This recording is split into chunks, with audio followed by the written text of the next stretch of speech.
Vaya sirimoyo, bueno que bien hoy. A las dos quilicos, 3 euros con los gordos hoy. Venga, sirimoyos buenos y baratos. El 18 de mayo de 1499, en el puerto de Santa María de Cádiz, en España, 3 exploradores se preparaban para zarpar a la aventura del descubrimiento de unas tierras que apenas unos 10 años atrás nadie en Europa sabía que existían. Un ahora famoso genovés ya había realizado para ese entonces 3 viajes de ida y vuelta a esas latitudes, trayendo de vuelta historias fantásticas y riquezas nunca antes vistas. De hecho, en su tercer viaje, Colón se había encontrado con una región que parecía fuera de este mundo, con un río tan poderoso que sus aguas dulces desplazaban al gigantesco Atlántico hasta bien mar adentro, y de riberas tupidas de canopias de vida tan exuberantes como jamás un europeo hubiese podido imaginarlas. Tierra de Gracia la llamó, tal vez recordando la vieja tradición medieval de pensar que el mundo no era una esfera, sino que tenía forma de pera, y que por fin él había dado con el lugar donde uno de los ríos del Edén desembocaba. Y aunque la corte española ya conocía muy bien desde hace tiempo las historias infames de Colón, el deseo de aventura y de riqueza y de exploración le encendió la imaginación a muchos, incluyendo a nuestro intrépido grupo de aventureros. Ellos eran Alonso de Ojeda, quien ya era veterano por haber acompañado a Colón en su segundo viaje y que ahora era capitán de su propia expedición; Juan de la Cosa, otro veterano de los viajes de Colón y notable cartógrafo de la época; y Amerigo Vespucci, mejor conocido en castellano como Américo Vespucio, un mercader florentino cuya fortuna se había casi completamente evaporado, pero que tenía buenas relaciones con la corte y con los navegantes de las costas andaluzas. Zarpan entonces los 3 a la aventura, siguiendo de cerca el trayecto original del tercer viaje de Colón, aunque desviándose un poquito más al sur, hasta que al fin, después de tantos meses de viaje, avistaron tierra en la desembocadura del río Esequibo, y luego siguieron la costa hasta el norte, siguiendo en dirección oeste hasta llegar al delta del Orinoco y luego entrando al Golfo de Paria, para finalmente entrar al Mar Caribe, siguiendo el contorno de la costa desde la península de Araya hasta la de Paraguaná. Es aquí donde entraron en un ancho golfo de aguas mucho más mansas que las caribeñas, que habían escuchado a los locales llamar Coquibacoa. Siguieron en dirección sur hasta encontrarse con una serie de islotes y de canales poco profundos que daban paso a otra gran masa de agua, que debieron pensar que era el camino a atravesar para llegar al fin a la India y al Oriente. Pero no, se equivocaron. Estaban en el lago de Maracaibo. Y se supone que es allí donde la leyenda, o más bien la historia, cuenta que la leyenda sucedió.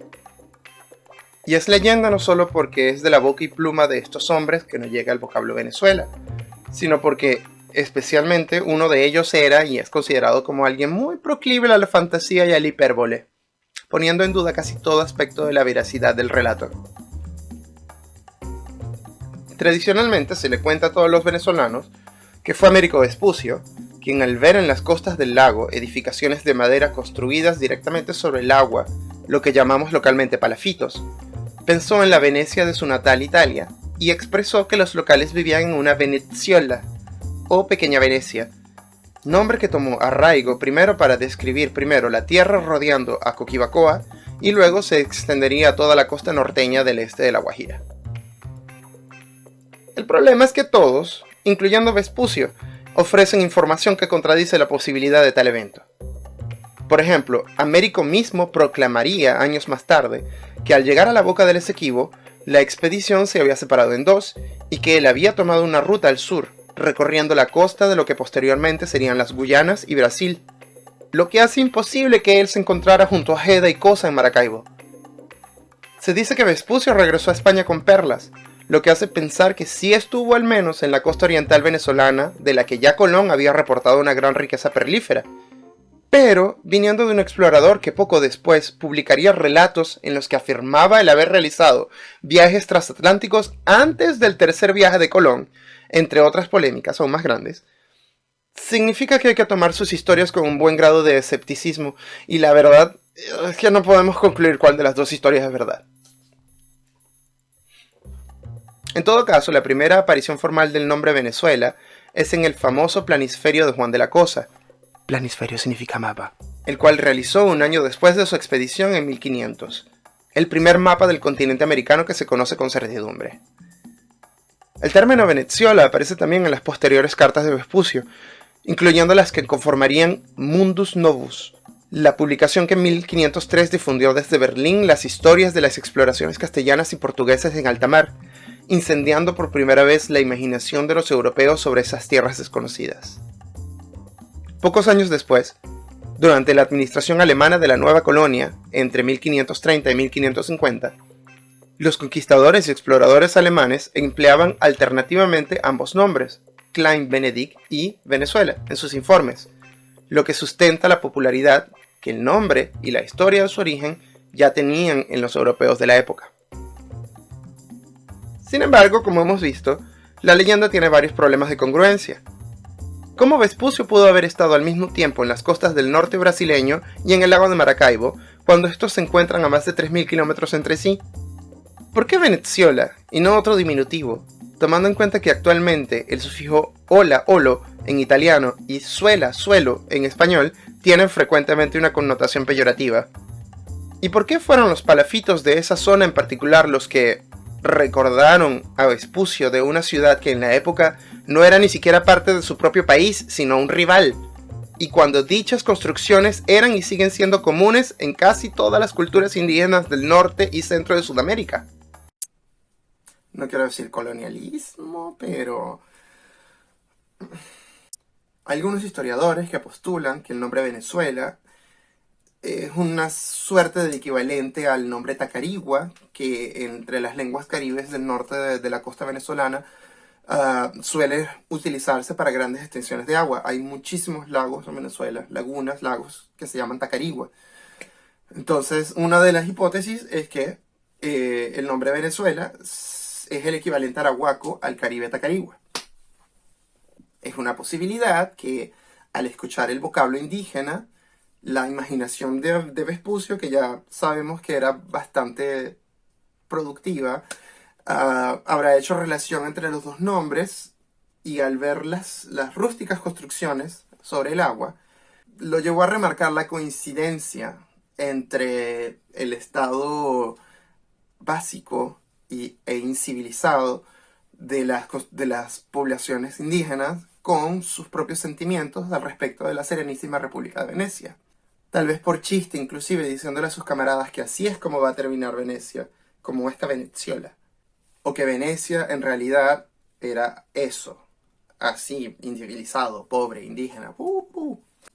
Una posible pista para ello es la terrible inconsistencia de la ortografía del nombre Venezuela en los registros de la corte de la época, en las reales cédulas, en el registro, etc. Si bien es importante subrayar que los escribanos de la época no le prestaban demasiada atención a la ortografía, porque no existía tal cosa como una ortografía estandarizada del castellano, o al menos estaba en proceso de desarrollo esa ortografía estandarizada. Cada persona escribía como le parecía que debería escribirse la palabra.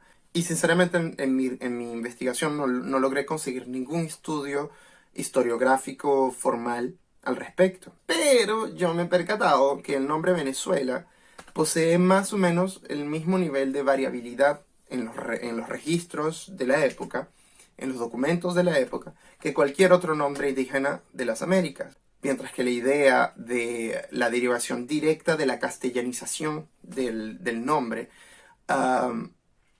debería ser un poco más concisa, mostrando, por ejemplo, el mismo número de variaciones que cualquier otro nombre y término italiano que fue adoptado en el castellano, o cualquier otro nombre castellano que en la época no poseía una ortografía estandarizada, pero que no muestra la variabilidad de los nombres indígenas, porque los nombres indígenas pues son extranjeros al castellano. Entonces, evidentemente.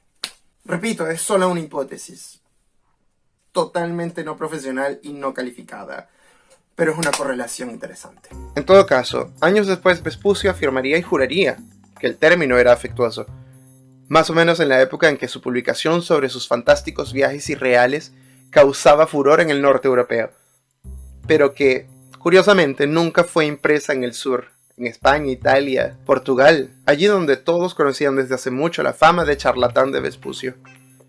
Desafortunadamente, un estudio etimológico y lingüístico del vocablo probablemente sea casi imposible, porque las culturas indígenas de la zona pues, fueron exterminadas o desplazadas completamente del territorio en el proceso colonial, y no podemos saber con certidumbre ni siquiera qué grupo posiblemente ellos encontraron.